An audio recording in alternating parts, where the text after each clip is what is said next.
I mentioned that I came from a large family. We were all Christians. My dad was a member of the Methodist Church, a deacon, known for being an honorable man, keeping his word, hating lying, loving truth. And yet he held out for a long time before he joined the church. He told me why later on. Frankly, a lack of faith is never a good excuse. But all of us followed Mother into the Seventh-day Adventist Church, with the exception of Dad and some of the older brothers. We loved the church. We took part in it, and Dad was always accommodating. When they had church picnics, they were on our farm. They rode the horses. They did all the things we'd prepared for them, from seesaws to horseshoes. He loved the church, but he wouldn't come in. I went on from grade school to high school, and to be honest with you, and I'm sorry for this, I became worldly during high school. I don't mean that there were drugs and murders and all that foolishness. No. The biggest problem, I guess, was movies and dancing and running with the crowd that I did. I got into that. When I was a senior, I didn't want to do some things in the future. I liked the idea of being in some medical profession, but I didn't want to be an MD. 3 of my closest friends and I sat down on campus at this big high school and made a decision we were going to study to be dentists. At A&T University in the same town, they had a very successful program called Pre-Dent, pre-dentistry. And so we agreed as we neared graduation that we would all go there, register, study together, hang together, become dentists together. I'll throw in right now that 3 of them did become dentists.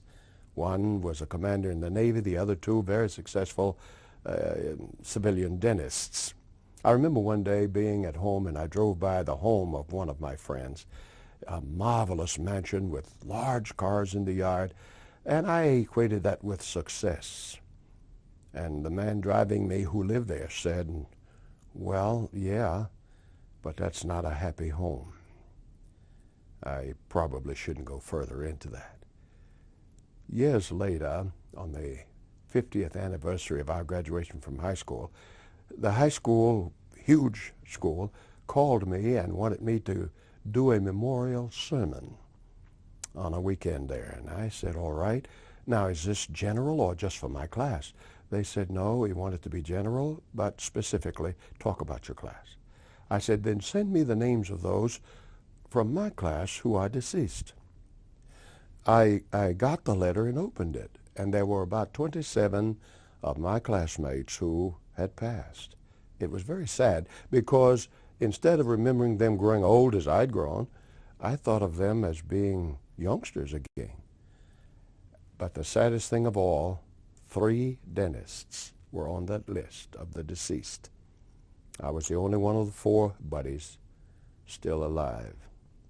I thank God for that. Well, during that senior year, we applied to A&T, received our letters of acceptance. I still have mine. It's in my file in my house right now. And now we come down to 2 weeks before school is supposed to open. I had a friend that was with us one Sunday as we were just having a nice time up and down the streets of Greensboro.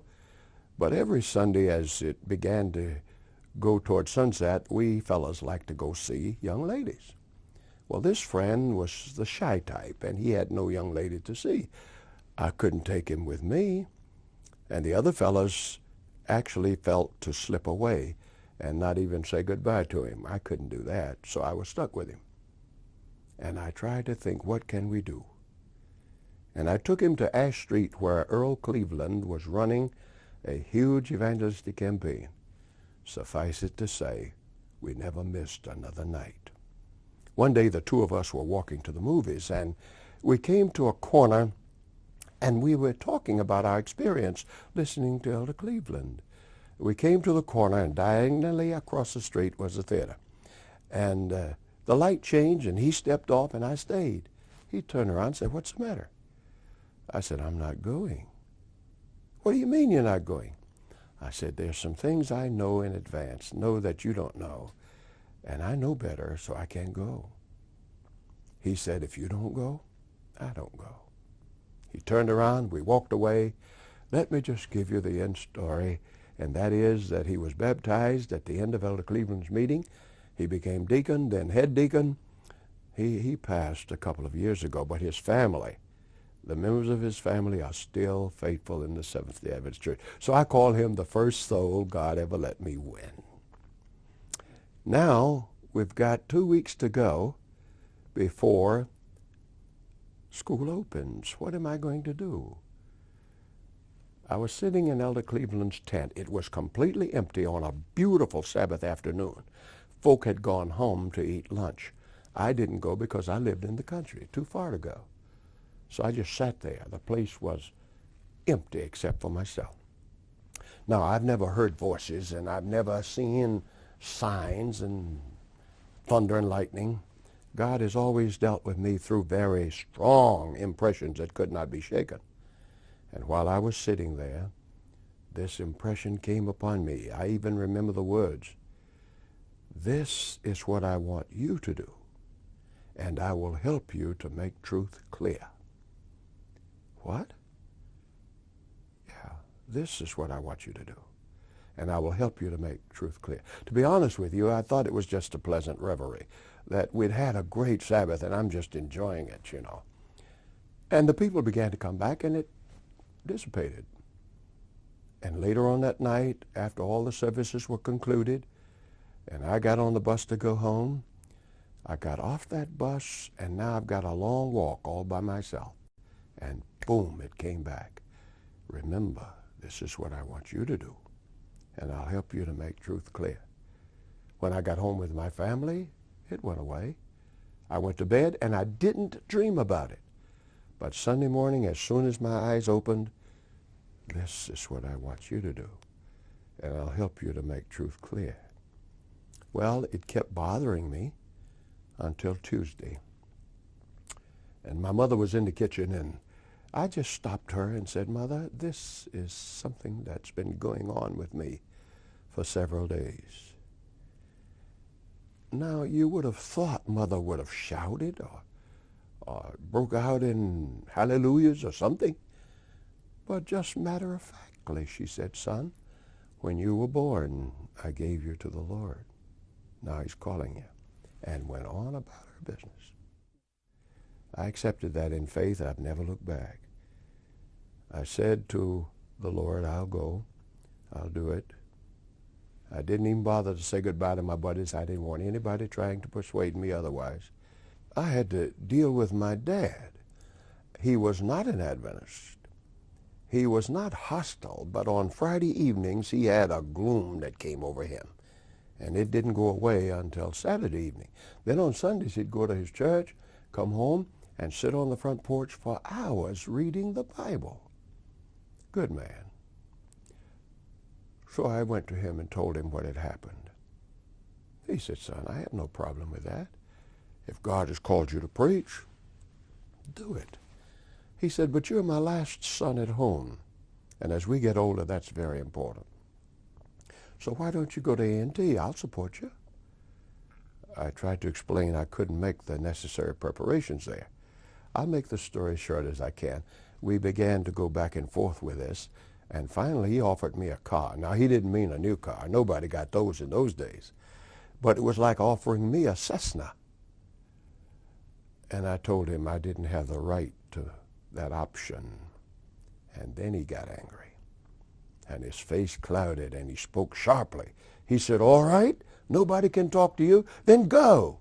Leave. Go. But I'll not give you a dime. Do you understand that? Not a dime." I respectfully accepted that.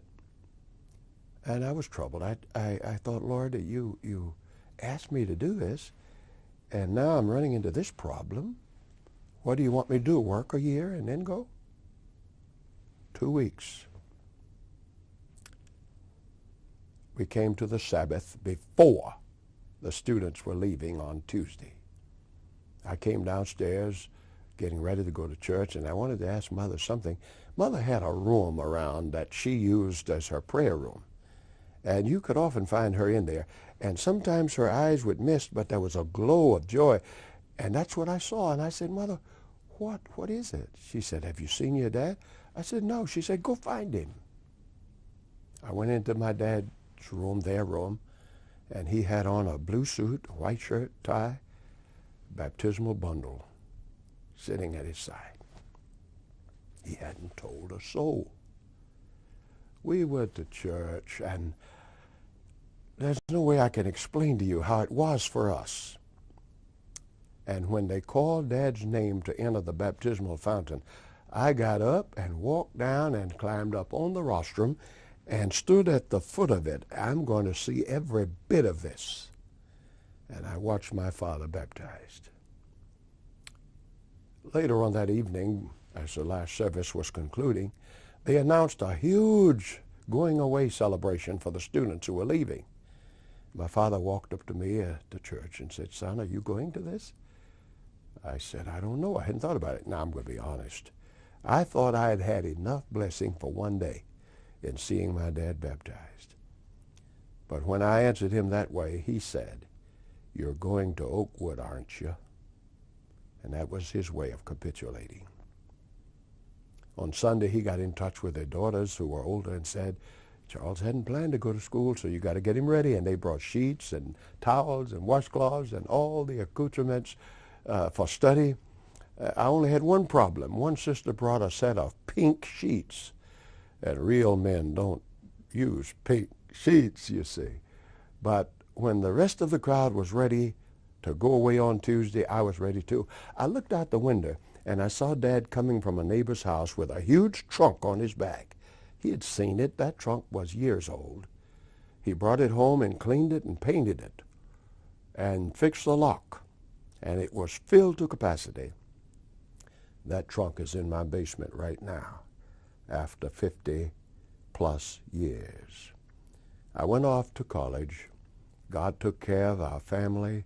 My dad became an elder of the church, a deacon, of course, and for the rest of his life, his greatest joy was the truth and learning more and more and more about it. I went off to Oakwood College, had no money. Dad looked in his wallet. I love to tell this. He looked in his wallet, and he opened it, and he didn't thumb through it. He just reached in like that and pulled out every folding bill he had and handed it to me. He said, son, I wish I could give you more. But he said, I'm giving you a good name, and I expect you to take care of that. I counted the funds, $310, all that he had. Today, that would be like $3,510. I went to Oakwood. I worked hard. I studied. I learned. And the Lord was merciful and prepared me. Had some of the best teachers. C.E. Mosley was head of the religion department. E.E. Rogers, who taught us Greek. O.B. Edwards taught us church history. And C.T. Richards talked about Christian lifestyle, Christian ethics. I'll never forget my indebtedness to these men. 4 years I went. And when I graduated, I owed them $75, and I paid for it out of my first check. I went through school like somebody who had money. I worked hard. I worked awfully hard. But you know, my dad thought you couldn't develop good character without working. And that work that I did not only helped me through school, but prepared me for the rest of life. When it came time to put up a tent, to put a roof on a church, to paint a building, I didn't say to the deacons, you all go. I said, come. And they appreciated that about their pastor. So that's how it worked out. That's how we got into the church. That's how my dad came in. And that's how we got to Oakwood College and were able to finish in 4 years.